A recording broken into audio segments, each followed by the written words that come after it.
Muy buenas tardes a todos los presentes. El día de hoy vamos a tener nuestra última sesión de Machine Learning que va a ser dictada por el ingeniero Jim Symes. El día de hoy vamos a tocar el tema de introducción al Deep Learning o aprendizaje profundo. En nombre de todo el capítulo Computer Society, esperamos que estas sesiones hayan sido de su agrado y sin nada más que decir, le doy pase al ingeniero Jim Symes. Muy buenas tardes, Jim. Hola Héctor, buenas tardes.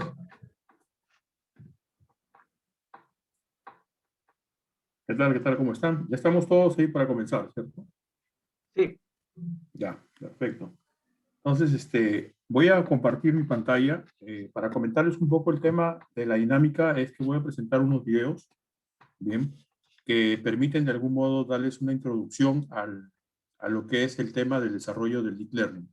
Bien, hay términos que prácticamente son los principales que se toman en cuenta para poder trabajar en un proyecto de Deep Learning, como el caso de lo que es el desarrollo de capas, ¿cierto? El entendimiento de cómo es que la neurona se desarrolla y por último, la reprogramación, que es prácticamente el aprendizaje hacia atrás, ¿bien? De lo que, digamos, consiste el desarrollo de aprendizaje de la neurona. Entonces, en estos tres videos que voy a presentar, prácticamente se va a explicar todo lo que va concerniente al tema del desarrollo del Deep Learning. Entonces, pero antes de eso, voy a darles una introducción pequeña para que puedan estar en contexto las personas que todavía, digamos, no han podido tener la experiencia de estar dentro de un desarrollo de un proyecto de Deep Learning. Bien, entonces voy a compartir la pantalla.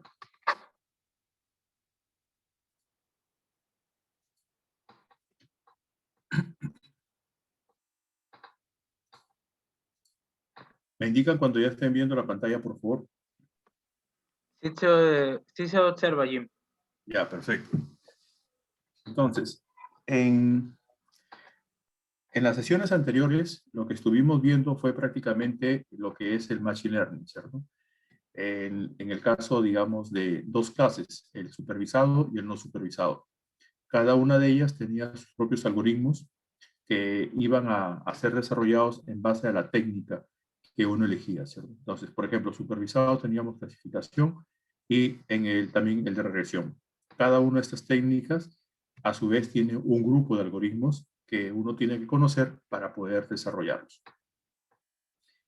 Del mismo modo, tenemos el modelo de Machine Learning no supervisado, en el cual existen tres técnicas, que es la de clusterización, la de generalización y la de asociación. Y estas, a su vez, tienen sus propios algoritmos para ser trabajados. Entonces, hasta ahí habíamos llegado, digamos, a conocer sobre el tema del desarrollo del Machine Learning.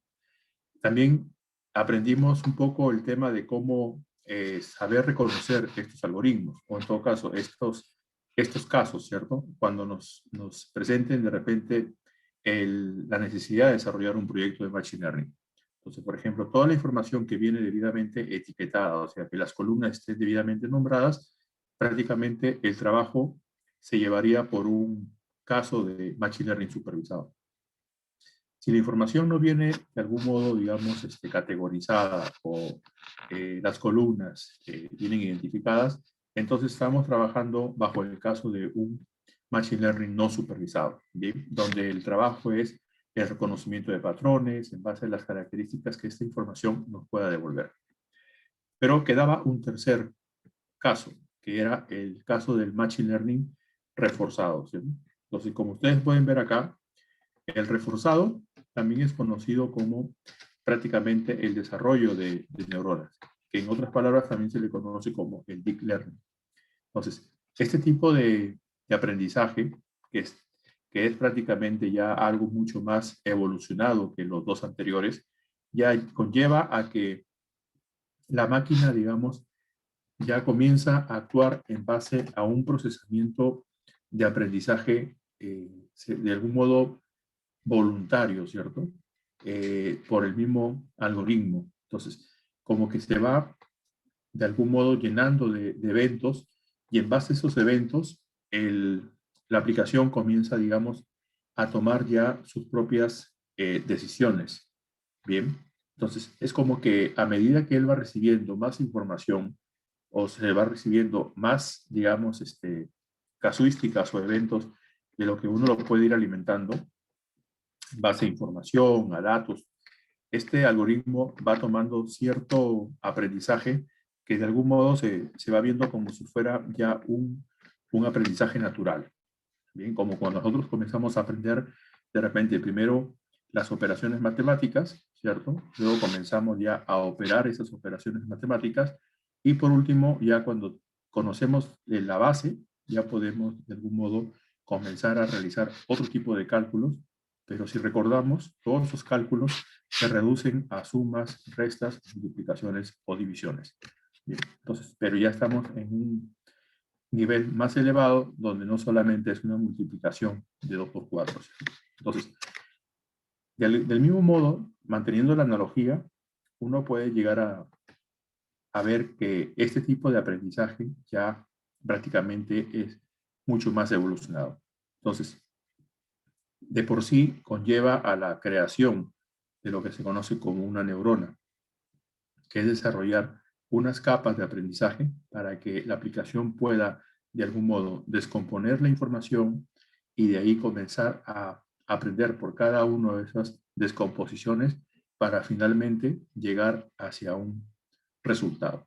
Entonces, a partir de ahí ya tenemos un alcance. O sea, sabemos que el deep learning es, digamos, el manejo de, o la generación de neuronas para que el aprendizaje sea de algún modo evolutivo. A diferencia de los otros dos modelos de Machine Learning, que era el supervisado y el no supervisado, que prácticamente era como algo guiado. Bien, entonces, este de acá sí es más, digamos, robusto. Entonces, casos de ejemplos hay un montón. Podemos encontrar desde lo que es el reconocimiento de imágenes, el tratamiento de sonidos o audios, hasta la misma, digamos, generación de aplicaciones que permiten desarrollar competencias, ¿cierto? En juegos o de repente tomar decisiones ante un posible, digamos, fallo del sistema o ante una situación de repente de riesgo. El sistema evalúa y en base a eso analiza y toma, digamos, decisiones en base a cómo ha sido entrenado su modelo de aprendizaje. Entonces, voy a pasar acá a presentarles estos videos. Por favor, me van a decir si es que logran escuchar. Bien. Son videos que igual los pueden ustedes luego comenzar a revisar. Y seguramente algunos de ellos ya han estado, digamos, siendo vistos por parte de ustedes. Por ejemplo, acá tenemos este primer video, bien, que prácticamente explica la base, ¿bien? De una manera muy sencilla, el tema de cómo es que trabaja una red neuronal. Bien, entonces aquí vamos a ver los primeros minutos, de ahí lo cortamos, porque también el video es largo, para poder seguir con los siguientes videos que van poco a poco adentrándonos a lo que es ya el desarrollo de la neurona. Bien, entonces hay términos que ustedes también tienen que comenzar a tomar en cuenta cuando comiencen a estudiar este tipo, digamos, de escenario. Por ejemplo, el mismo término neurona. Necesitamos entender lo que es una neurona. El término de capas. Por ejemplo, si ustedes pueden ver acá, aquí hay capas, digamos, internas, ¿cierto? Y capas externas, que son los datos, y capas, digamos, también la segunda, que es externa, que es de resultados. Entonces, eso es otro término que tienen que poco a poco ir conociendo. Luego también van a tener que ver o entender qué es el descenso del gradiente, que es prácticamente una técnica que permite de algún modo ir acercando los puntos más, digamos, cercanos para poder comenzar a dar un aprendizaje más eficiente. A medida que la iteración, digamos, se va generando, el proceso de aprendizaje va mejorando. Eso quiere decir que cuanto más iteración le demos a una neurona, su aprendizaje va a ser mucho más eficiente. Imagínense ustedes cuando están estudiando para su examen. La primera lectura que realizan sobre sus apuntes todavía no les queda muy claro, ¿cierto? O aún así, aún todavía ni se lo aprenden, solamente están haciendo un repaso. Si ustedes comienzan luego a seguir con un siguiente repaso, a practicar cada uno de los ejercicios, ese conocimiento se va a ir reforzando. Bien, a medida que ustedes ya van teniendo más práctica en ello, ya no necesitarán tener que leer nuevamente toda la teoría, sino que ya asimilarán ese contenido o esa información y la aplicarán en próximos ejercicios. Entonces, es así como que esto se va a ir desarrollando.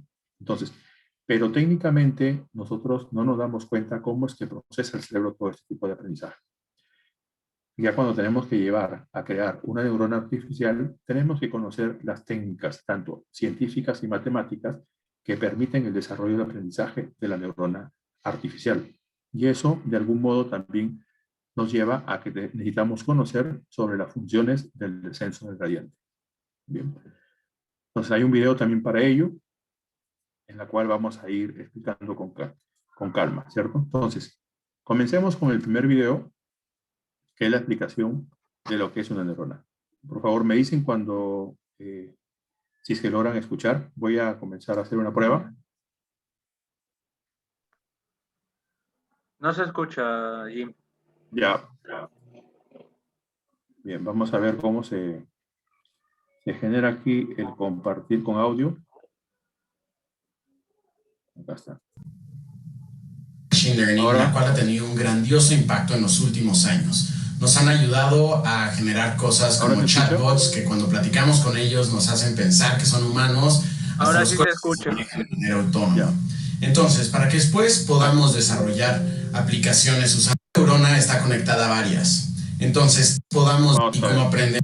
Hoy no vamos a ver código, hoy vamos a ver la teoría para saber qué son, cómo funcionan y cómo aprenden las redes neuronales.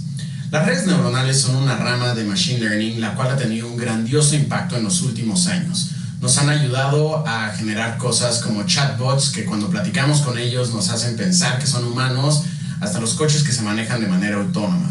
Entonces, para que después podamos desarrollar aplicaciones usando redes neuronales, es muy importante que las entendamos. Las redes neuronales están inspiradas en el cerebro humano. De manera general, el cerebro humano tiene un montón de neuronas. Una neurona está conectada a varias. Entonces, si recibe varios estímulos eléctricos, esa neurona decide si se activa o si no se activa. Si se activa, quiere decir que esa neurona va a mandar un impulso eléctrico a las neuronas con las que está conectado. Si no se activa, entonces quiere decir que no va a mandar información a ninguna neurona con la que está conectada. Y es un principio similar al que intentan hacer las redes neuronales artificiales. Entonces, aquí pasemos a ver esto. Bueno, aquí podemos ver un modelo de una red neuronal artificial muy sencilla. Lo primero que podemos ver es que tenemos tres capas. Esta que es la capa de entrada. La capa de entrada se encarga de recibir toda la data para poder después mandarla a las siguientes capas. Esta data es la data con la que primero lo vamos a entrenar y después la data que le vamos a dar para que genere una predicción. Después tenemos la capa oculta. En este caso solo hay una capa oculta, pero bien podría haber 5000 y aún así a todas esas capas nos referimos como capa oculta, que en este caso es esta. Las capas ocultas son las que se encargan de hacer todo el aprendizaje de nuestro algoritmo y más adelante vamos a ver cómo es que aprenden. Y por último está esta última capa que solo tiene 2 neuronas, que es la capa de salida. La capa de salida se encarga de recibir información de las capas ocultas para poder tomar una decisión y dar un resultado. Aquí todos estos círculos son neuronas. Cada neurona va a estar conectada a la neurona que tiene enseguida en las siguientes capas. Entonces, por ejemplo, esta neurona va a estar conectada a todas las neuronas de la siguiente capa. Esta neurona va a estar conectada a las 2 capas de salida. Y así es con todas las neuronas. Ok, aquí podemos ya ver la capa completamente conectada. Entonces la información como va a estar fluyendo es, vamos a recibir nuestros datos a estas primeras 4 neuronas. Estas 4 neuronas que están conectadas con todas las neuronas en la capa oculta van a mandar información. Y después, por último, la capa oculta va a encargarse de mandarle la información a las capas de salida y estas nos darán un resultado. Cuando estamos entrenando nuestro algoritmo, este proceso se va a hacer muchas veces. Vamos a entregarle data, vamos a ver qué nos está dando de resultados y vamos a analizarlo contra lo que estábamos esperando de resultado. Si tiene mucho error, entonces haremos modificaciones, y si está bien, entonces podemos asumir que nuestro modelo está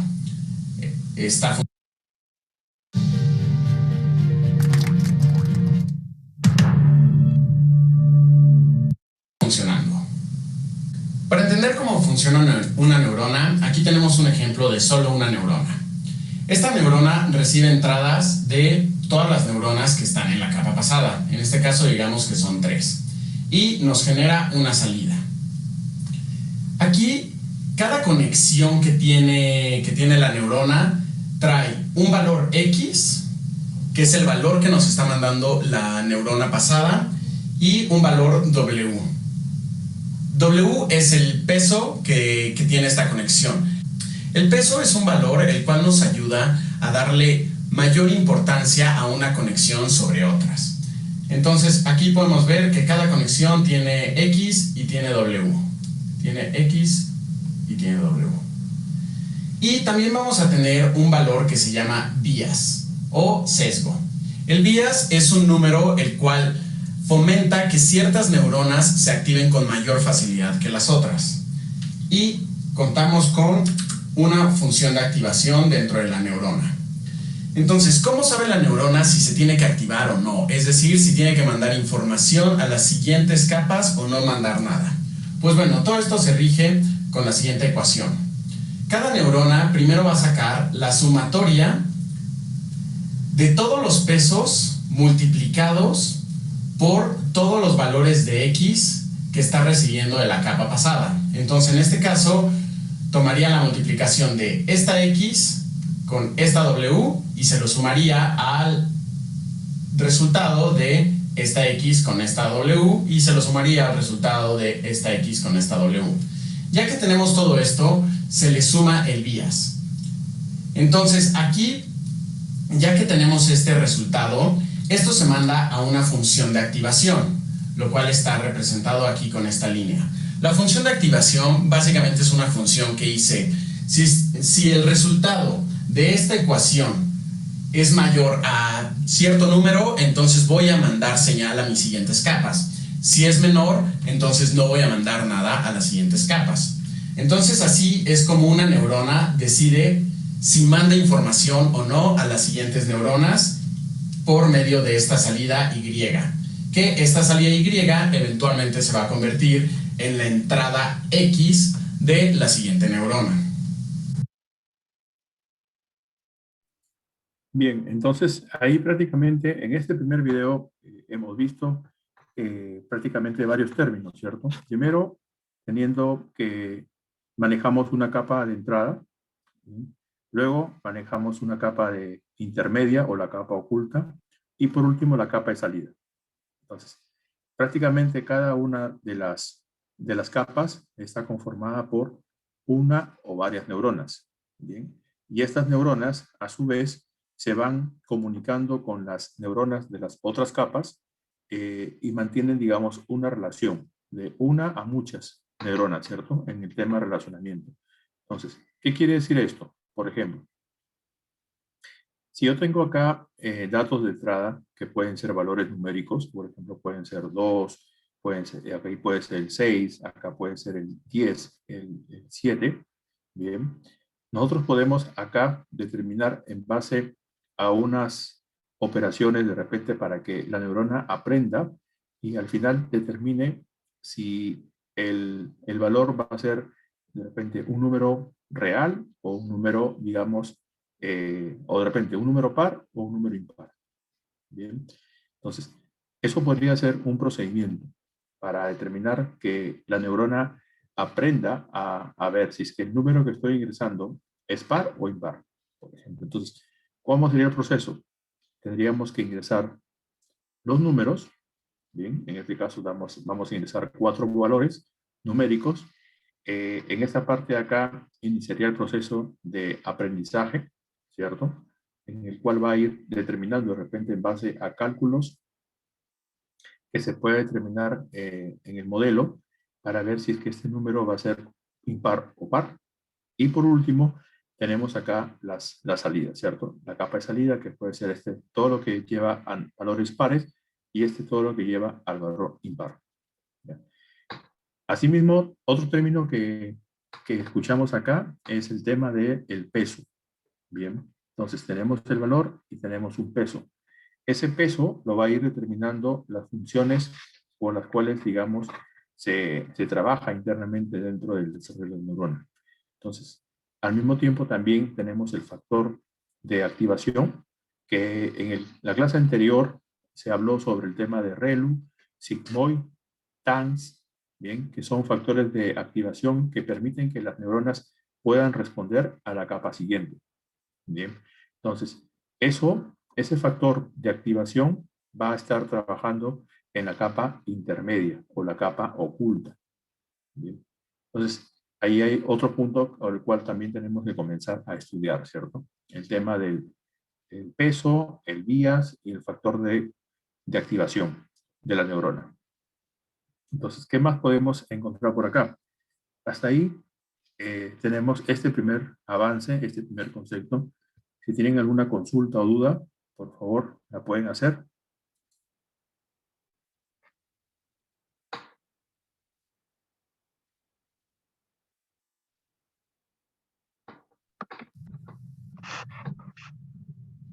Chicos, recuerden que pueden hacer sus consultas tanto en el chat como prendiendo su micro.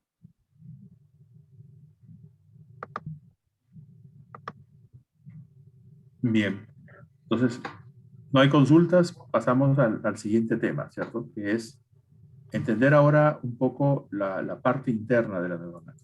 Entonces, acá tenemos el punto inicial. Vamos a cargar igual este video, lo voy a compartir.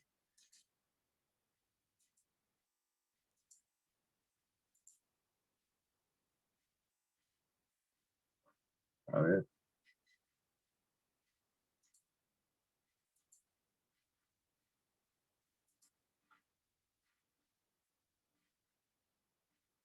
¿Pueden ver ahí la pantalla o de repente ya lo cerré? Dejó de compartir. Ya.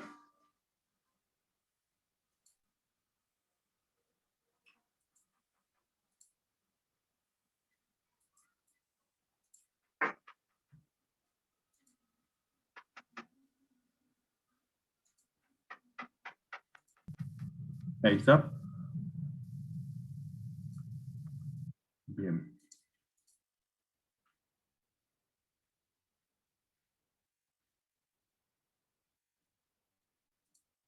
Ya, entonces ahora me dicen si pueden escucharlo.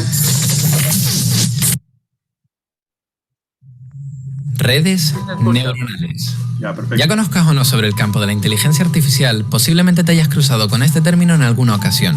Y es que las redes neuronales se han convertido en la familia de algoritmos de Machine Learning más populares de esta última oleada que estamos viviendo. En realidad, como modelo computacional, existen desde mediados del siglo pasado, pero no ha sido hasta hace unos años con la mejora de la técnica y la tecnología que hemos empezado a utilizarlas a lo bestia. Reconocimiento de caracteres, de imágenes, de voz, predicción bursátil, generación de texto, traducción de idiomas, prevención de fraude, conducción autónoma, análisis genético, pronóstico de enfermedades o quizás lo más espectacular, clasificar pepinos. ¡Wow! El futuro ya ha llegado. Como ves, se trata de una familia de algoritmos muy potentes con los que podemos modelar comportamientos inteligentes. Pero, ¿y cómo funcionan? En este vídeo quiero enseñarte cómo usar una inteligencia artificial a la hora de programar. Espera. ¿Cómo sabe que quiero llamar así a mi función? Como suele ocurrir con la mayoría de comportamientos y estructuras avanzadas, la complejidad de estos sistemas emerge de la interacción de muchas partes más simples trabajando conjuntamente. En el caso de una red neuronal, a cada una de estas partes se le denomina neurona. En el vídeo de hoy nos centraremos en entender el funcionamiento de una neurona y cómo podemos utilizarlas para codificar información dentro de ellas. En futuros vídeos veremos cómo estas neuronas se agrupan para formar una red neuronal y cómo estos sistemas son capaces de aprender. Veamos. Como hemos dicho, una neurona es la unidad básica de procesamiento que nos vamos a encontrar dentro de una red neuronal. Similar a una neurona biológica, estas neuronas tienen conexiones de entrada a través de los que reciben estímulos externos, los valores de entrada. Con estos valores, la neurona realizará un cálculo interno y generará un valor de salida. Vamos, que realmente una neurona no deja de ser un nombre muy guay para referirnos a una función matemática. Pero, ¿y de qué se trata este cálculo numérico? Internamente, la neurona utiliza todos los valores de entrada para realizar una suma ponderada de ellos. La ponderación de cada una de las entradas viene dada por el peso que se le asigna a cada una de las conexiones de entrada. Es decir, cada conexión que llega a nuestra neurona tendrá asociado un valor que servirá para definir con qué intensidad cada variable de entrada afecta a la neurona. Intuitivamente esto se suele representar como palancas que podemos subir o bajar para modificar positiva o negativamente el valor de nuestra suma. Como te imaginarás, estos pesos son los parámetros de nuestro modelo y serán los valores que podremos ajustar para que nuestra red neuronal pueda aprender. Espera. Esta ecuación ya la habíamos visto antes. Esto es muy parecido a lo que utilizamos en el vídeo del modelo de regresión lineal. ¿Quiere decir eso que lo que hace una neurona internamente es una regresión lineal? Bueno, pues algo parecido sí. De hecho, mi motivación por empezar esta serie explicando ese modelo se debe a todo lo que vamos a ver ahora. Sí, ahí lo tienen. Se puede decir que una neurona lo que hace internamente es algo así como un modelo de regresión lineal. Si recuerdan, tenemos unas variables de entrada que definen una recta o un hiperplano a la que podemos variar la inclinación utilizando nuestros parámetros. ¿Ven que es lo mismo? Es más, si se acuerdan de nuestro modelo de regresión lineal, recordarán que teníamos un término independiente que nos servía para mover verticalmente a la recta. Pues fíjate que en la neurona también tendremos este mismo término que nos dará control para mover a nuestra función. A este valor se le denomina sesgo, o bias en inglés, y se representa básicamente como otra conexión a la neurona pero en el que la variable siempre está asignada a 1, y que podemos controlar manipulando el valor del parámetro de sesgo. De esta manera, nuestra neurona ahora actuaría exactamente como el modelo de regresión lineal. Sin embargo, la diferencia vendrá con un último componente que les presentaré luego. Antes, quiero que entiendas con un ejemplo cómo nos puede ser útil esta neurona para codificar información. Realidad virtual. Esa maravillosa tecnología que te permite vivir aventuras de manera totalmente inmersiva. Porque, ¿quién querría vivir en la realidad real cuando existe la realidad virtual? Imagínate experimentar esto, o esto, o esto. Bueno, no, esto no. Al pensar sobre esta idea, llegas a la conclusión de que tener un plan perfecto para el viernes por la noche depende de dos cosas. Por un lado, contar con un casco de realidad virtual que poder usar. Y por el otro lado, para que la noche esté completa necesitas... No, amigos, no. Nachos. Efectivamente, un plan perfecto solo se puede dar si tenemos la combinación de realidad virtual y nachos. Vamos a utilizar nuestra neurona para modelar este ejemplo. En este caso, ambas variables serán variables binarias. Es decir, su valor solo puede ser 0 o 1, y esto indicará si tenemos realidad virtual y si tenemos nachos. De igual forma, la variable de salida que queremos modelar es una que nos indique si el plan del viernes por la noche ha sido perfecto o no, es decir, esto será otra variable binaria. Pero nuestra neurona, tal y como funciona ahora mismo, actúa como un modelo de regresión lineal, y si recuerdan, este modelo nos da un resultado numérico continuo y no una variable binaria. Lo que se suele hacer es evaluar el resultado de la regresión lineal y si el valor supera un cierto umbral, le asignamos a la salida el valor 1 y si este es inferior al umbral, el valor 0. Como en nuestra neurona contamos con el término de sesgo, podemos asignarle un valor equivalente al opuesto del umbral y así podemos reescribir estas fórmulas de manera más sencilla. Ahora simplemente el valor de la salida dependerá de si el cómputo de nuestra neurona es mayor o menor que 0. Ahora sí estamos listos para empezar a modelar nuestro plan de viernes noche. Hemos dicho que para que nuestra noche sea épica, es decir, que la salida sea 1, necesitamos que ambas variables de entrada estén activas, es decir, que tengamos realidad virtual y que tengamos nachos. Cualquier otra combinación diferente harán que esta noche no sea tan interesante. En esta tabla también vamos a visualizar cuál es el resultado de nuestra neurona para cada combinación de variables. Visto así, nuestra tarea será la de ir variando el valor de nuestros parámetros, tanto los pesos de las conexiones como el sesgo, para encontrar la combinación perfecta que modele nuestra noche ideal. Si vamos probando diferentes combinaciones, vemos cómo el resultado va variando. Finalmente, podríamos encontrar una combinación como esta, en la que, como ves, para todas las combinaciones de variables conseguimos el resultado esperado. Fíjate cómo con estos parámetros solo es posible obtener una respuesta positiva, es decir, un valor de 1 en la salida, cuando ambas variables de entrada están activadas. Hemos por tanto conseguido utilizar a nuestra neurona para codificar información sobre nuestra noche épica. Un ejemplo muy simple, sí, pero oye, por algo se empieza. Para entender mejor lo que hemos hecho, vamos a intentar visualizar esta tabla de aquí. Para ello dibujamos una gráfica donde cada eje representa nuestras variables, nachos y realidad virtual. Como habíamos dicho, si alguno de estos elementos o ambos nos faltaban, nuestra noche no sería tan épica. Solo tendremos un resultado positivo en el caso de que ambas variables estuvieran activadas. Desde los ojos de un informático, vemos que realmente este problema, si le quitamos la capa narrativa, no es más que el modelo de una puerta lógica AND. Vamos a continuar trabajando desde este prisma. Si sobre esta gráfica ahora visualizáramos la recta de regresión definida por nuestra neurona, veríamos lo siguiente. Como ves, la combinación de parámetros que hemos encontrado antes han trazado una recta que separa nuestros puntos de la gráfica en dos grupos diferentes. Por tanto, otra manera de entender este problema es la de encontrar aquellos valores de nuestros parámetros que tracen una frontera entre las dos clases que queremos clasificar. ¿A qué es mucho más intuitivo de ver? Ahora que entiendes esto, podemos probar con otros ejemplos. Por ejemplo, este de aquí sería la gráfica de una puerta.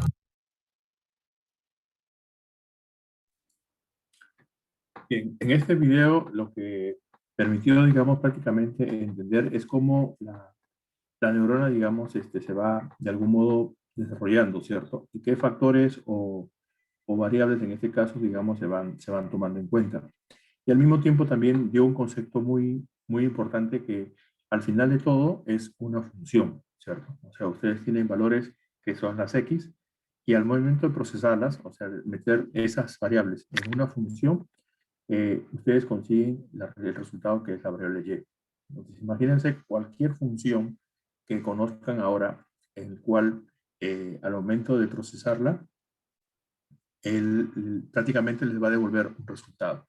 Entonces, pero si esto hace que en vez de que se desarrolle la función programáticamente, como a veces muchos se desarrollan en las aplicaciones, y uno tiene que construir una función, lo que se hace con la neurona es que la neurona, en base a distintos ejemplos, él va a identificar, va a aprender a cómo resolver esos cálculos, ¿sí? Sin necesidad de llegar a desarrollar la función programáticamente.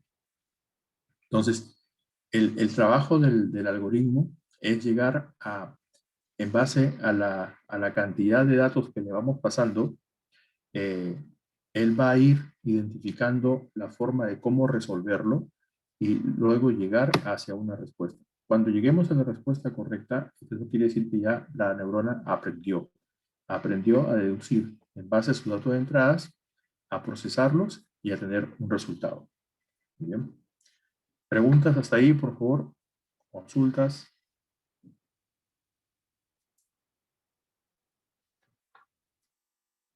Bien.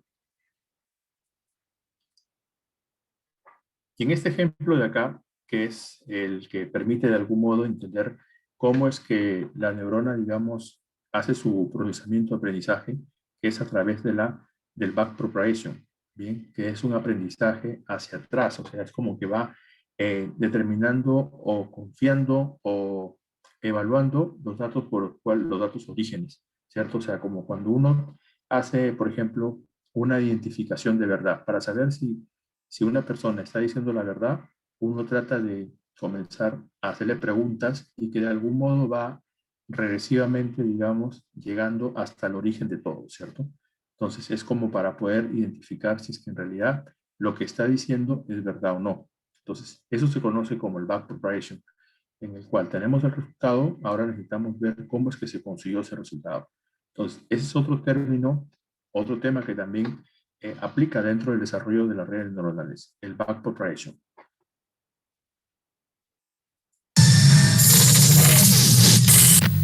Redes neuronales. Parte 2. Ya lo sé. Sé que ha pasado mucho tiempo entre vídeo y vídeo. ¿Cómo? ¿Que no te acuerdas de la primera parte? Vale, me hago cargo.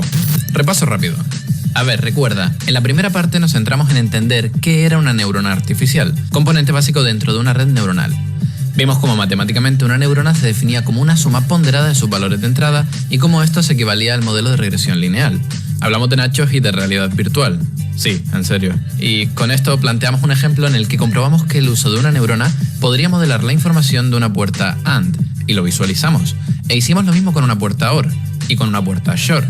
Bueno, con la puerta SHOR no pudimos. Y es que también comprobamos que con una sola neurona no se podía separar linealmente a una nube de puntos distribuidos de esta manera. Ese será nuestro punto de partida en el vídeo de hoy. Para solucionar el problema de la puerta Shor, vimos que la solución venía por duplicar a nuestras neuronas para así poder tener dos separadores que de forma combinada no separaban correctamente ambas clases. Una demostración muy clara de cómo añadiendo neuronas podíamos empezar a modelar información más compleja. En el vídeo de hoy vamos a desarrollar este concepto y veremos qué ventajas podemos obtener de juntar cada vez más y más neuronas. Es decir, hoy nos centraremos en entender la red de una red neuronal.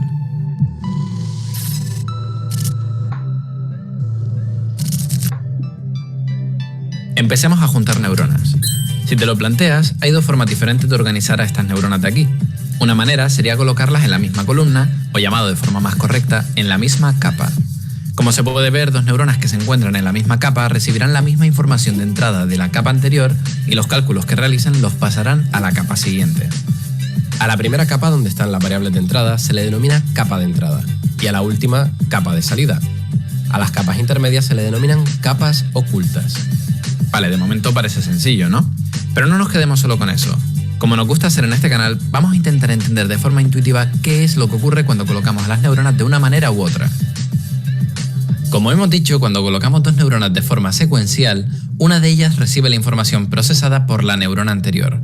¿Y qué ventajas nos aporta esto? Bueno, pues con esto lo que conseguimos es algo muy importante, que la red pueda aprender conocimiento jerarquizado. Fíjate, si recuerdas el ejemplo de la primera parte, te acordarás que teníamos dos variables de entrada, nachos y realidad virtual, y que con una sola neurona conseguíamos modelar si pasaríamos una noche entretenida o no. Es decir, nuestra neurona ha procesado la información de entrada y el resultado de salida nos aporta una información más elaborada y compleja. ¿Y por qué no utilizar esta información para elaborar algo más complejo aún? A lo mejor lo que queremos que aprenda nuestra red no es saber si estaremos entretenidos el viernes noche, sino la nota que sacaremos en el examen de la semana que viene. A lo mejor tenemos otras dos variables de entrada que son motivación por la asignatura y dificultad del examen. Siendo así, esta podría ser una posible arquitectura de nuestra red. Ahora, de forma jerarquizada, la red neuronal podría aprender conocimiento más básico en las primeras capas, como por ejemplo que esta neurona se especializa en saber si vas a estar entretenido el viernes por la noche, y esta otra neurona que se especializa en saber cuál es tu motivación de cara al examen. El conocimiento elaborado en esta capa será procesado nuevamente por las siguientes capas, elaborando cada vez conocimiento más complejo, abstracto e interesante. Esta neurona de aquí podría descubrir que si tu motivación de cara al examen es baja y tu noche del viernes posiblemente sea entretenida, quizás vayas a estudiar poco y tu desempeño en el examen sea más bajo. ¿Lo entiendes? Como ves, entre más capas añadimos, más complejo puede ser el conocimiento que elaboremos. Esta profundidad en la cantidad de capas es lo que da nombre al aprendizaje profundo, el deep learning. Pero... bueno, eso, que hay un pero. Pero un pero muy importante. Para alcanzar este aprendizaje profundo, hemos dicho que queremos conectar múltiples neuronas de forma secuencial. Y si recuerdas de la primera parte, al final lo que hace cada una de estas neuronas es un problema de regresión lineal. Es decir, que lo que estamos haciendo, si lo planteamos matemáticamente, es concatenar diferentes operaciones de regresión lineal. El problema aquí es que matemáticamente se puede comprobar que el efecto de sumar muchas operaciones de regresión lineal, es decir, sumar muchas líneas rectas, equivale a solamente haber hecho una única operación. Es decir, da como resultado otra línea recta.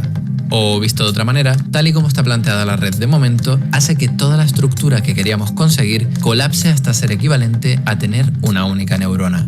Para conseguir que nuestra red no colapse, necesitamos que esta suma de aquí dé como resultado algo diferente a una línea recta. Y para eso, necesitaríamos que cada una de estas líneas sufra alguna manipulación no lineal que las distorsione. ¿Cómo lo conseguimos? Entran en escena las funciones de activación. La función de activación es la última componente que nos faltó ver en la estructura de la neurona. Básicamente, si en nuestra neurona lo que hacíamos era calcular como valor de salida una suma ponderada de nuestras entradas, lo que queremos hacer ahora es pasar dicho valor de salida por nuestra función de activación. Lo que hará la función de activación será distorsionar nuestro valor de salida, añadiéndole deformaciones no lineales, para que así podamos encadenar de forma efectiva la computación de varias neuronas. ¿Y cómo son estas deformaciones? Bueno, pues depende de la función de activación. Vamos a ver alguna de ellas. Realmente ya en el vídeo anterior habíamos visto una primera función de activación. Cuando decíamos que una vez hubiéramos obtenido el resultado de la suma, asignaríamos 0 o 1 en función de si el valor era mayor o menor que el umbral, lo que estábamos haciendo era transformar el valor de salida. Es decir, estamos pasando nuestro resultado por una función de activación. Más concretamente, esta función es la función escalonada, esta de aquí. Como ves, lo que nos cuenta esta función es que para un valor de entrada mayor al umbral, el output es 1, y si es inferior, es igual a 0. Se llama escalonada porque el cambio de valor se produce instantáneamente y no de forma gradual, produciendo así un escalón, algo que, como veremos en el próximo vídeo, no favorece el aprendizaje. Por tanto, esta función de activación no nos interesa. Sin embargo, esta función de aquí es más interesante.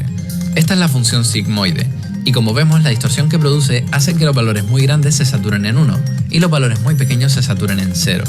Por tanto, con esta función sigmoide no solo conseguimos añadir la deformación que estamos buscando, sino que también nos sirve para representar probabilidades, que siempre vienen en el rango de 0 a 1.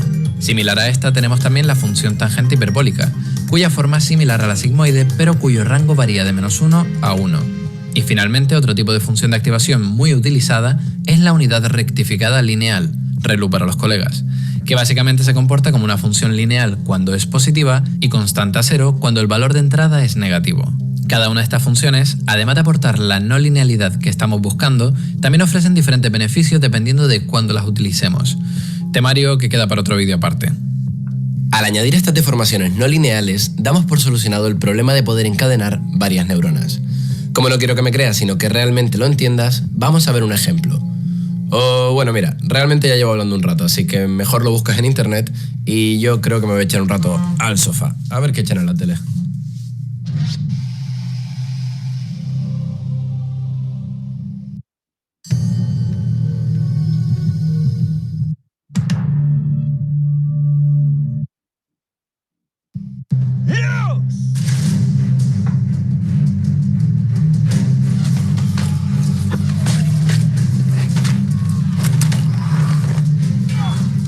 Sigues aquí.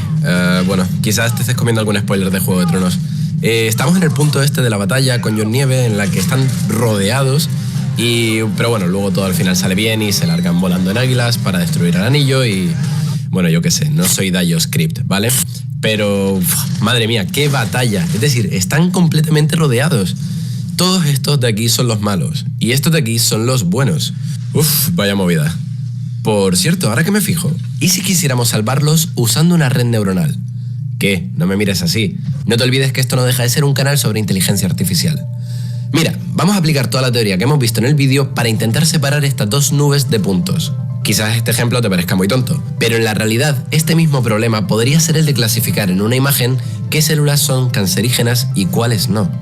¿Cómo lo hacemos? Para que lo puedas ver claro, voy a intentar enseñarte la interpretación geométrica de lo que ocurre en una red neuronal. Esto ya lo empezamos a ver en el vídeo anterior. ¿Recuerdas esta gráfica de aquí? Aquí podíamos ver el resultado del procesamiento de una neurona operando en una tarea de clasificación. Pero antes te he dicho que aquí ya estábamos haciendo uso de una función de activación escalonada, cuya forma es esta de aquí.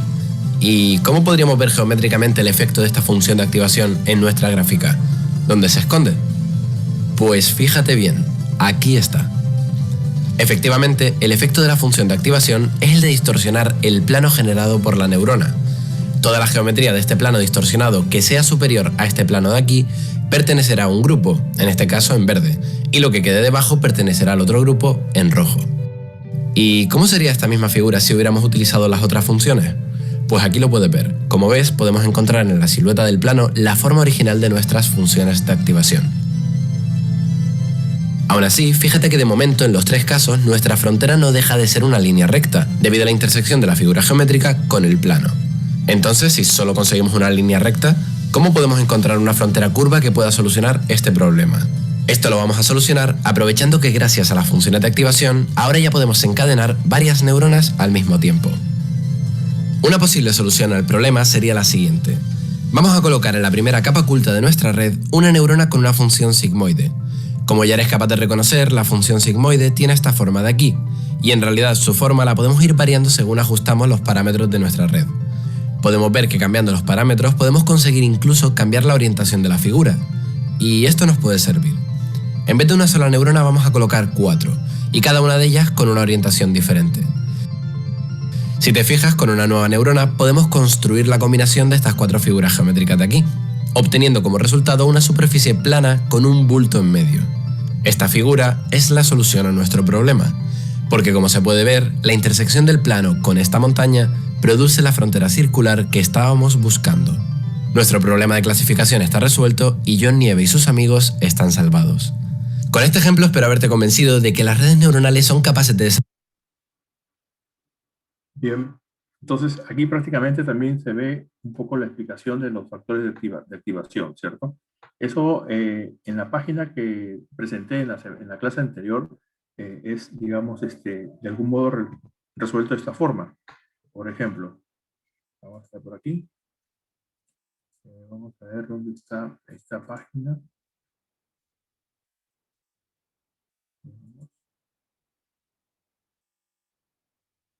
Si no, la buscamos ahora.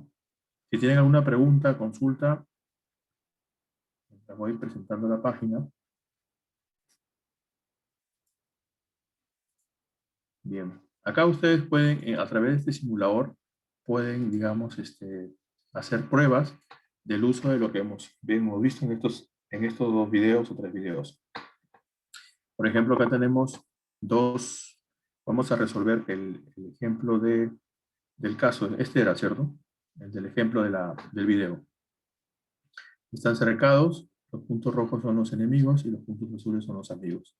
Entonces, ahora lo que hacen aquí es colocar, tenemos las dos neuronas de entrada, ¿cierto? Las 4 neuronas, que es la capa intermedia, y tenemos las 2 neuronas de salida. Y la activación podemos utilizar acá un sigmoid o un reloop. Entonces, por ejemplo, trabajamos con el sigmoid, ejecutamos, y cada una de las capas tiene, digamos, o está afectada al factor de activación del sigmoid, ¿cierto? Entonces vamos viendo cómo se va generando esa clasificación.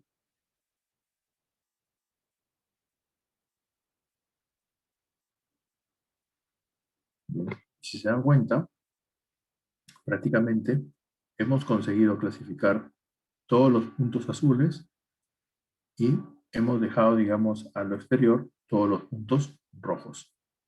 Entonces, acá el trabajo es llegar a estudiar y entender, digamos, bueno, ya más a detalle, cómo es que trabaja cada uno de estos factores de activación. Bien.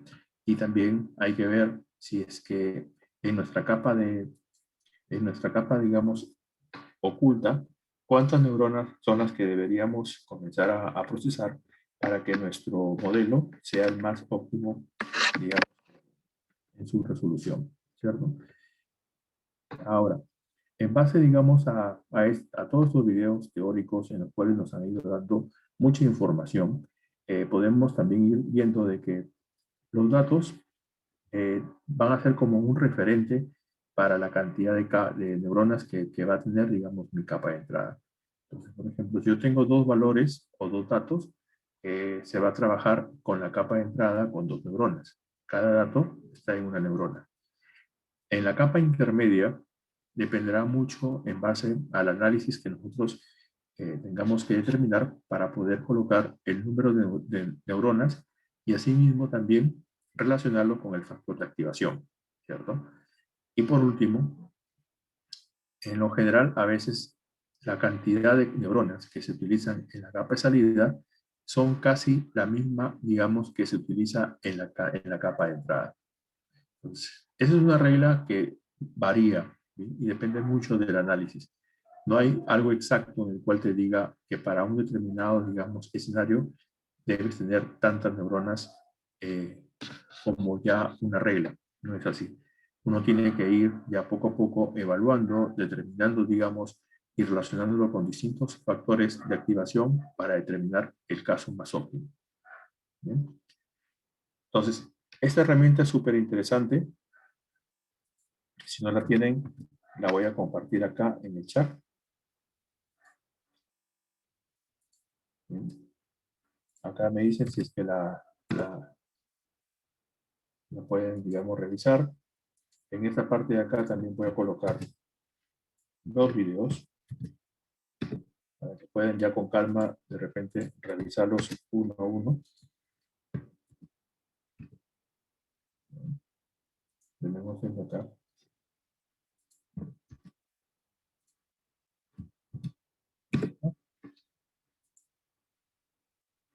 Y finalmente vamos a ver acá lo que les había comentado, el tema backpropagation, ¿cierto?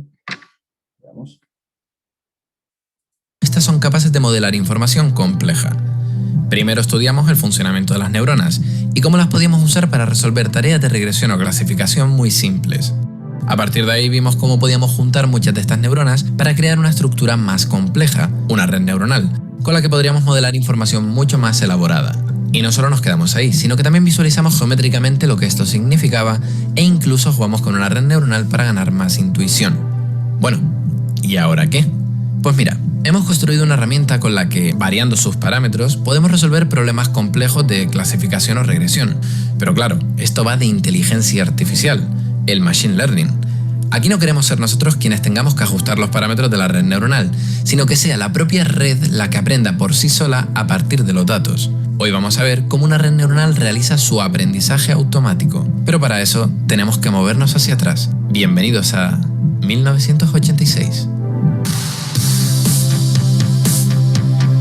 Nos encontramos en una época que será recordada por las sombreras, el nacimiento de la MTV o el Super Mario Bros. Pero para nosotros, apasionados de la inteligencia artificial, 1986 es el año en el que se publicó el artículo científico que cambiaría el destino de las redes neuronales. ¿Recuerdas en la primera parte cuando solo trabajamos con una única neurona?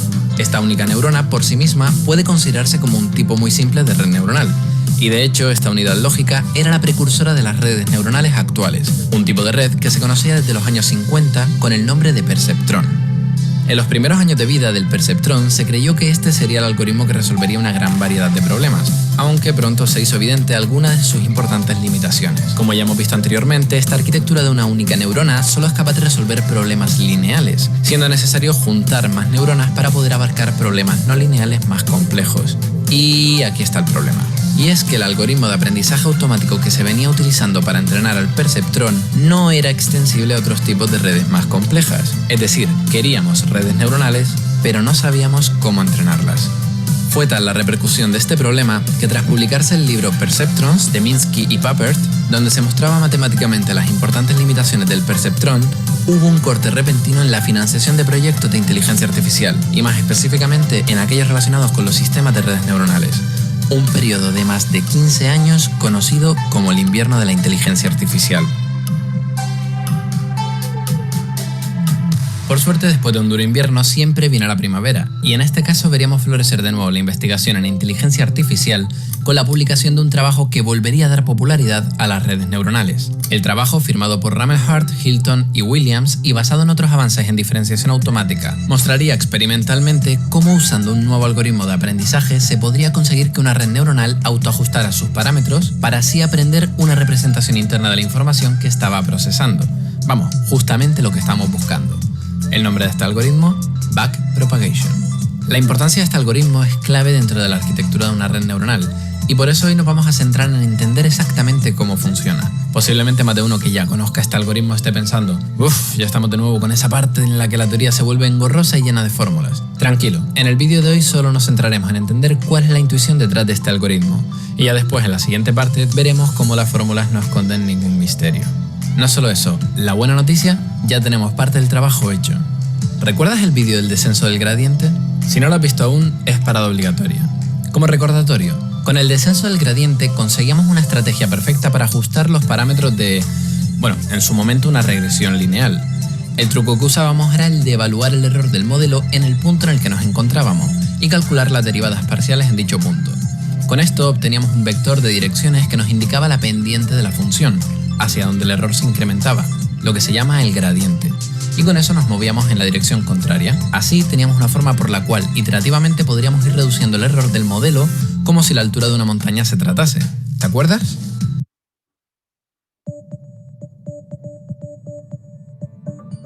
This course is about machine learning, modeling and... Vale, el descenso del gradiente es la leche, pero ¿y por qué no lo usamos entonces directamente en nuestra red neuronal? Spoiler, lo vamos a utilizar. Pero no es tan sencillo. Fíjate, para aplicar el descenso del gradiente necesitamos, bueno, eso, el gradiente, ¿no? Cuando trabajamos, por ejemplo, con regresión lineal, calcular el vector gradiente era muy sencillo. Para la regresión simple teníamos solo dos parámetros, estos de aquí, que afectaban directamente al resultado del modelo. con lo cual calcular el gradiente para cada uno de los parámetros era simplemente responder a la pregunta ¿cómo varía el coste ante un cambio del parámetro W? Pregunta que matemáticamente se responde con las derivadas parciales. Derivada parcial de la función de coste con respecto a cada uno de los parámetros. Simple. Sin embargo, cuando trabajamos con redes neuronales la cosa es un poco más compleja. Aquí el gradiente viene a ser el mismo concepto de antes, cómo varía el coste cuando variamos un parámetro. Pero claro, aquí la forma en la que variar un parámetro puede afectar al resultado final y por tanto al coste de la red neuronal es más complejo. El parámetro de esta conexión de aquí puede influir al resultado final por la información que fluye por esta conexión, o por esta otra conexión, o cualquiera de estas otras. Y no solo eso, sino que el efecto de este parámetro se ve también controlado por el valor del resto de parámetros de las capas posteriores. Vamos, una cadena de responsabilidades que hace que esta derivada de aquí, de nuevo, cómo varía el coste cuando variamos alguno de los parámetros, sea más compleja de calcular.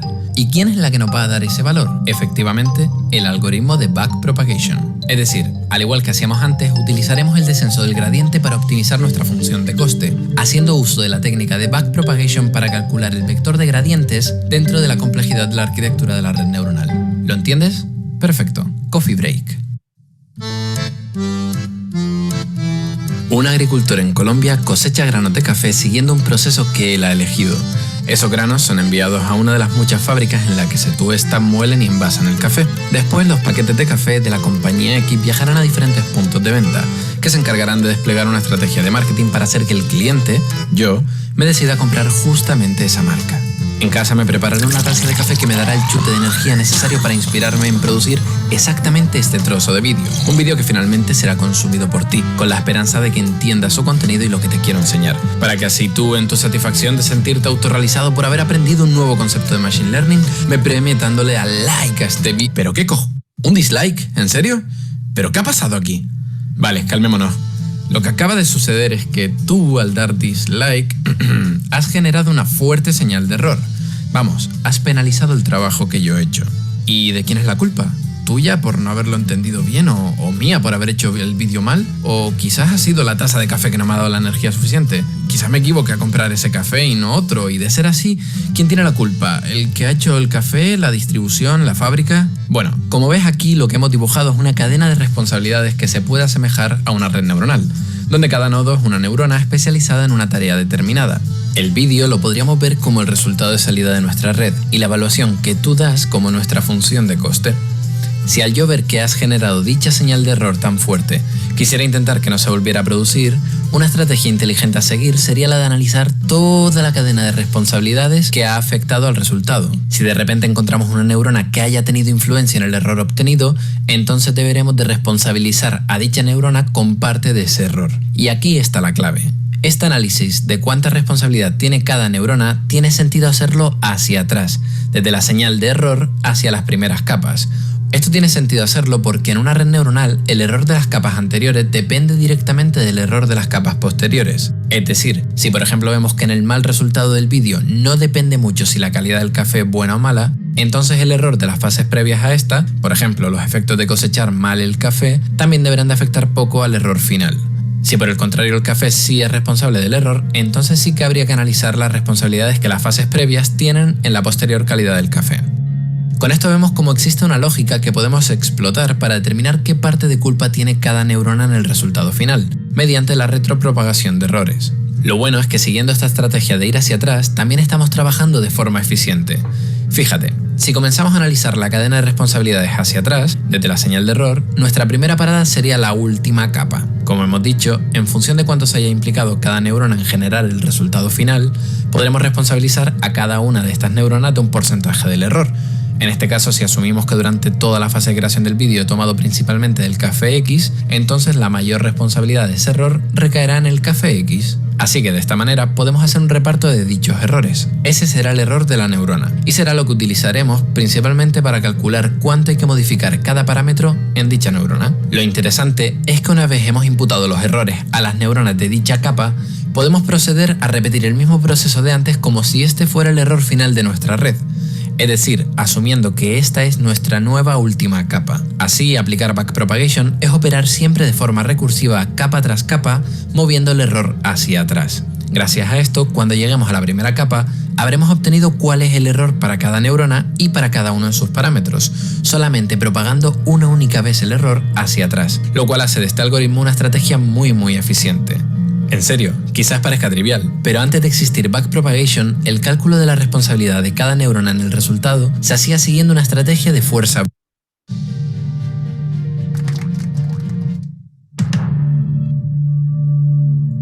bruta, preguntándose para cada neurona cómo variaba el coste cuando se introducía algún pequeño cambio. En la práctica, esto requería computar muchas veces pases hacia adelante en nuestra red, siendo así muy ineficiente de entrenar. Por el contrario, lo propuesto en el... Bien, entonces, acá lo que hemos visto prácticamente es la evaluación del error, ¿cierto? Cómo es que cuando se realiza, digamos, alguna incompatibilidad en el aprendizaje de la neurona, se hace un análisis hacia atrás, ¿cierto? Una repropagación para poder evaluar y determinar en cuál de las capas es que se tiene que corregir o ajustar para que el aprendizaje sea lo más óptimo posible. Entonces, ¿tienen alguna consulta, duda hasta aquí, por favor? El algoritmo de backpropagation permite obtener todos esos errores con un único...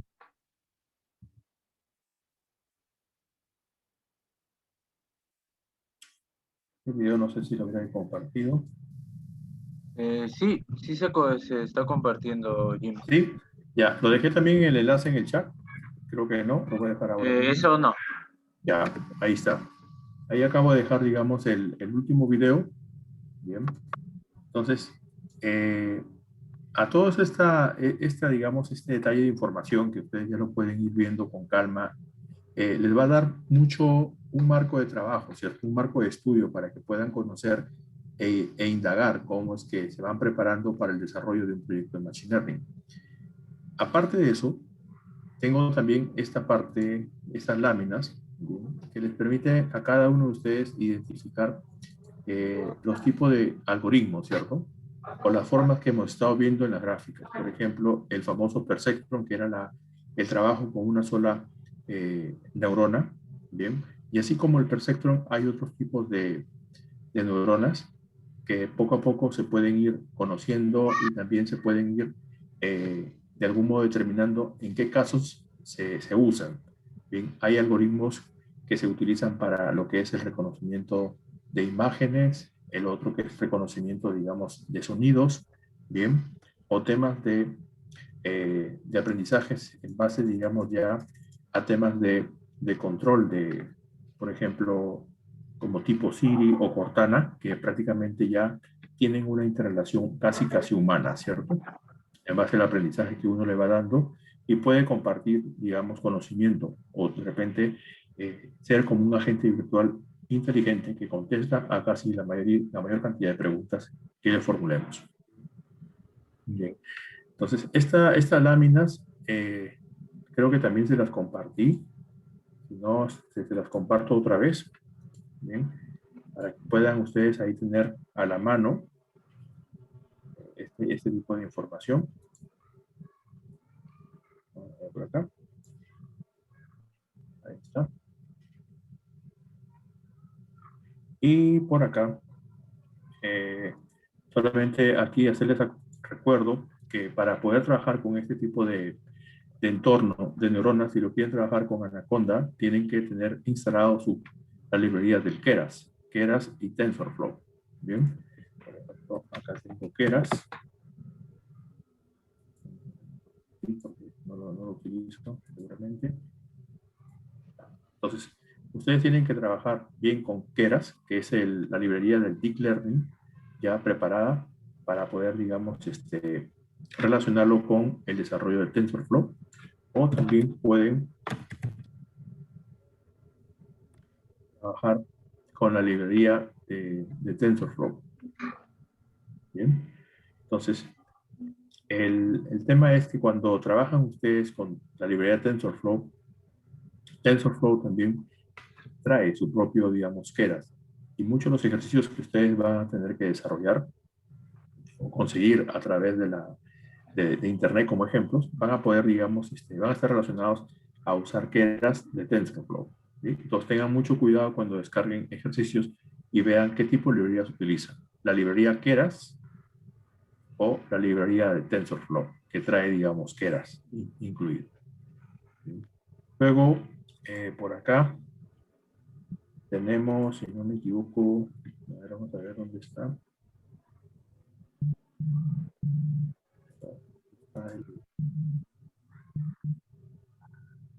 Por aquí. Ya. En esta página también de Scikit-Learn existen unos ejemplos que ustedes pueden, digamos, utilizar para poder, digamos, un poco conocer el tema. Imagínense acá, el tema de completar rostros en base a estimaciones de digamos, valores, ¿cierto? Se van a ir procesando en base a diferentes algoritmos de regresión lineal, del KNN, bien, y se va completando los rostros. En la parte de abajo tienen aquí el código para poder saber qué es lo que utilizan. La librería de Scikit-Learn, el tema, digamos, los modelos de regresión lineal, ¿bien? Y todo el código que ustedes pueden colocar dentro de Jupyter. ¿Bien? Y con ello, claro que tendrán que descargar las librerías de imágenes seguramente, que irán siendo procesadas a medida que la aplicación se ejecute. ¿Qué más por acá? Por aquí tenemos, veamos. Bueno, este ejercicio se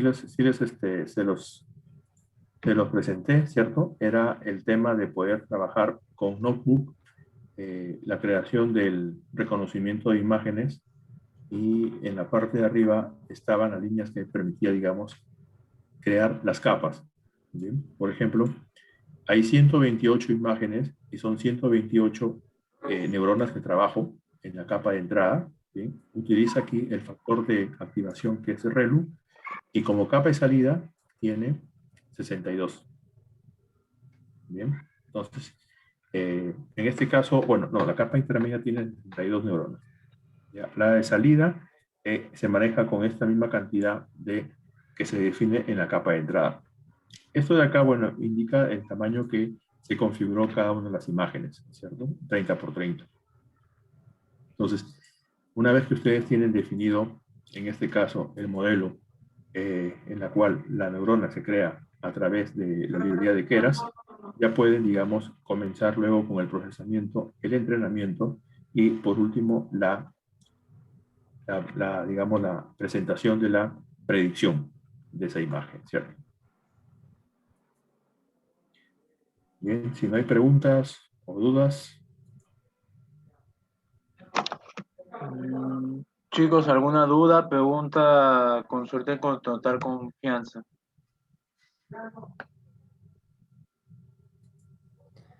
Ingeniero Jim, tengo una pregunta con respecto al penúltimo video que habíamos visto Sí. sobre la cantidad de neuronas que nosotros utilizamos.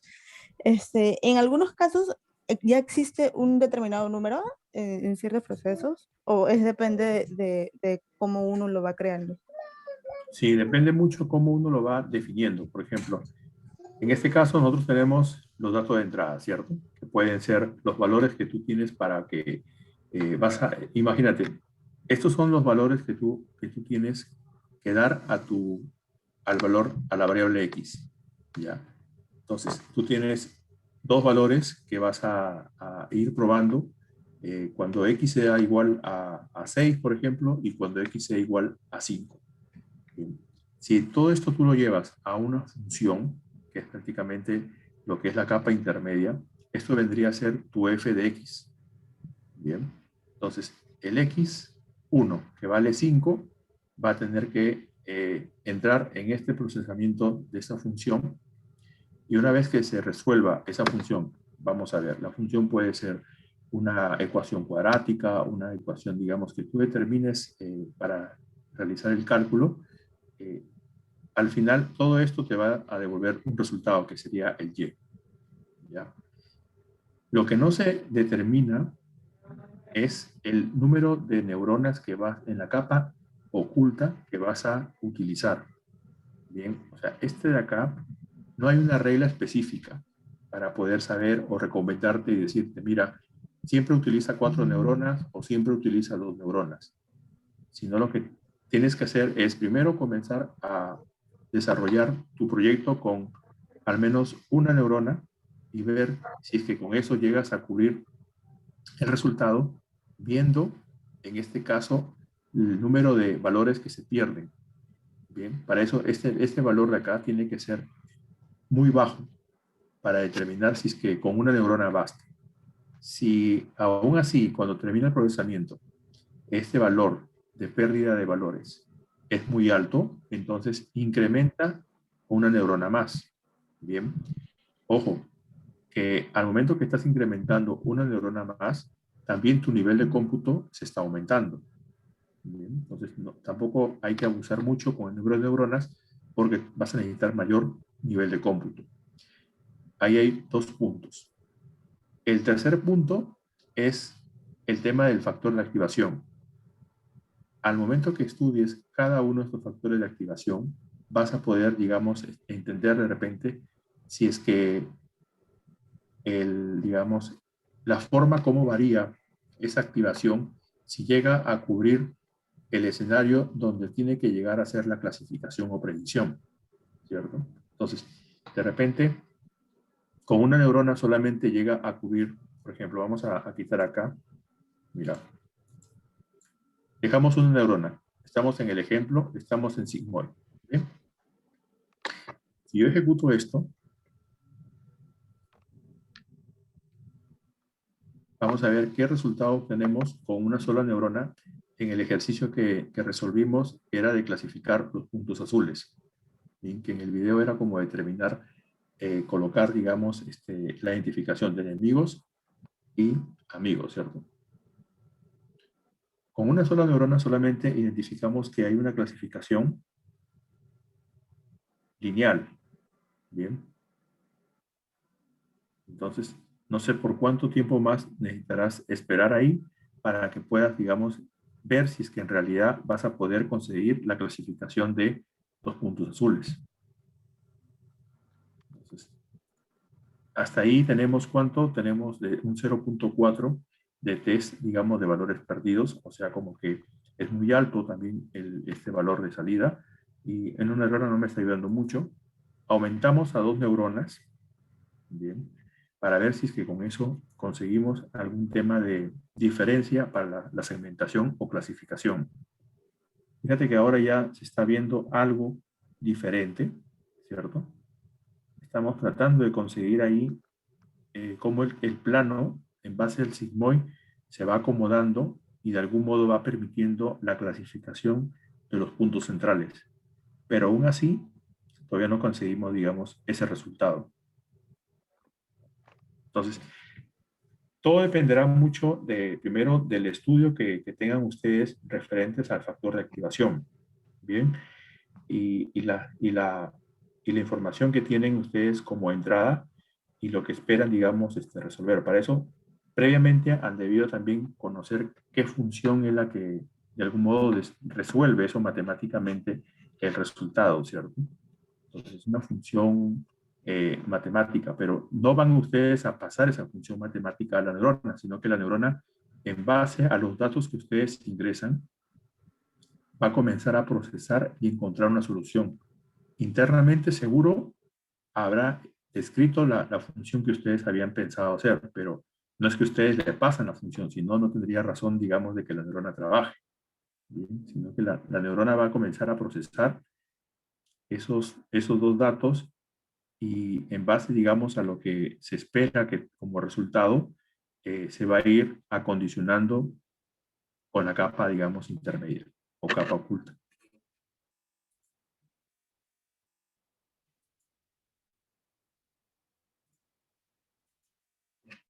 Fíjate que acá tenemos una capa oculta, podemos agregar de repente otra capa oculta con más neuronas, pero tendríamos que conocer mucho el escenario, ¿cierto? El caso, y ver si es que en realidad nos conviene agregar una segunda capa oculta.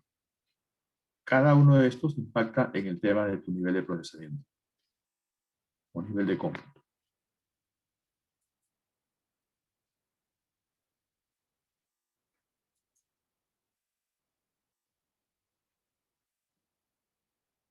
Bien, no sé si llegó a resolver tu duda o tienes alguna otra consulta. Sí, sí, no, llego a resolver la duda. Muchas gracias. Ya, perfecto.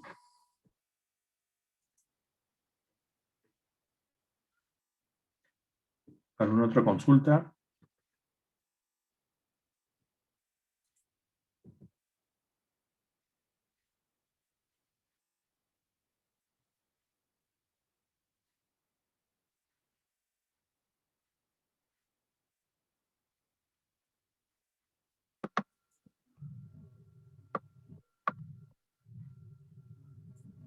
Y parece que no hay ninguna otra consulta allí. Ya, perfecto. Entonces, bueno, si no hay más consultas, es prácticamente todo lo que tenía para explicarles en el caso de ahora, del tema del Deep Learning. Y nada, simplemente agradezco, digamos, la participación de cada uno de ustedes y espero que les haya servido de base y que de algún modo les permita, digamos, ahora sí tener un poco más claro el panorama de poder entender y estudiar ya cada uno de estos tres modelos. Bien, entonces, de mi parte, quedo muy agradecido con ustedes en su presencia, su participación y contigo, Héctor, también un agradecimiento especial por la oportunidad de participar dentro de tus talleres, ¿cierto? No hay nada que decir, Jim. Más bien creo que cada uno de nosotros y de las personas que han estado participando a lo largo de estas 5 sesiones, estamos súper agradecidos contigo, Jim, por todo el tiempo que te has dado para poder explicarnos al detalle esta herramienta súper importante. Algunos puntos generales antes de acabar esta última sesión, chicos, es en primer lugar recordarles que en nuestro grupo de WhatsApp que tenemos le vamos a pasar tanto la información que nos pasa el ingeniero como la última grabación que se está dando. Y en segundo lugar, creo que hablo por todos los asistentes el día de hoy que agradecer al ingeniero Jim por su participación, por su apoyo, por su compromiso al entrar por 5 sábados consecutivos a apoyarnos a este equipo de Computer Society. Y sobre todo agradecerle a cada uno de ustedes que ha estado participando continuamente en estas sesiones. Recordarles que sigan nuestras redes sociales, que estas no van a ser las últimas actividades del año. Vamos a tener otros talleres de otros temas y sobre todo que diferentes actividades para que ustedes puedan aprovecharlo al máximo. Ponencias, talleres y entre otros puntos. Así que no se olviden de revisar constantemente nuestras redes sociales. Agradecerle nuevamente allí todo su apoyo, todo su ímpetu para enseñarnos y como es siempre de costumbre, les pediría que se prendan la cámara para poder tener la última foto de la sesión de Machine Learning.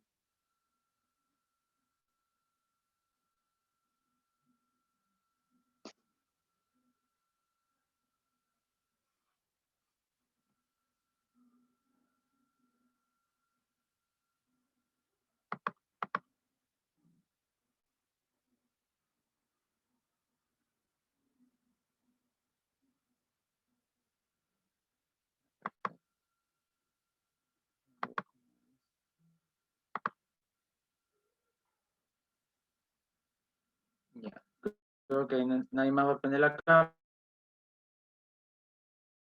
cámara, entonces voy a tomar 2, 3. Ya. Uy.